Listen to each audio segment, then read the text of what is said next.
نومبر کی سردی میں سیاست کی گرمی ہماری سیاست میں نئی بات نہیں۔ اپوزیشن کی کئی اور جماعتوں نے بھی جلسوں کا اعلان کیا ہے، خاص طور پر جمعیت علماء اسلام اور جماعت اسلامی،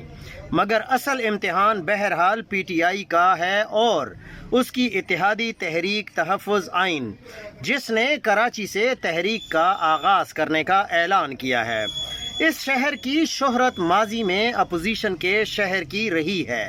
سہیل آفریدی نے خود ہی اس بات کا دعویٰ کیا ہے کہ وہ احتجاجی سیاست کے چیمپئن ہیں۔ ایسے میں کچھ دوستوں کو یہ بھی خدشہ ہے کہ کہیں وہ کوئی سیاسی خودکش حملہ نہ کر دیں، کیونکہ ماضی کی تحریکوں بشمول خود پی ٹی آئی کی 2013 کی تحریک کو اس وقت کے طاقتور حلقوں کی حمایت حاصل رہی، مگر اس بار معاملہ مختلف ہے۔ یہ تحریک حکومت کے خلاف کم اور طاقتور اسٹیبلشمنٹ پر دباؤ بڑھانے کے لیے زیادہ ہے، تاکہ مسلم لیگ نون یا شریفوں اور مقتدرہ کے بظاہر اتحاد کو توڑا جا سکے، جبکہ دوسری طرف سے اب تک سوری نو ٹاک کا ہی جواب آ رہا ہے۔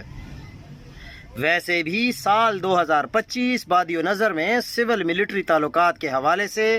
بہتر رہا، جس کی ایک بڑی وجہ بین الاقوامی سطح پر ہونے والی تبدیلیاں ہیں۔ مئی میں بھارت کے ساتھ جنگ کے بعد پیدا ہونے والی صورتحال پاکستان اور امریکہ کے درمیان تعلقات میں غیر معمولی گرم جوشی رہی، جبکہ امریکی انتخابات میں خود پی ٹی آئی کے کیمپوں میں یہ امید پیدا ہو گئی تھی کہ ڈونلڈ ٹرمپ کے آنے سے موجودہ حکومت کی مشکل میں اضافہ ہوگا اور عمران کے لیے آسانیاں، تاہم ایسا کچھ نہیں ہوا، اور یہ سوال خود پی ٹی آئی کے اندر جاننے کی ضرورت ہے۔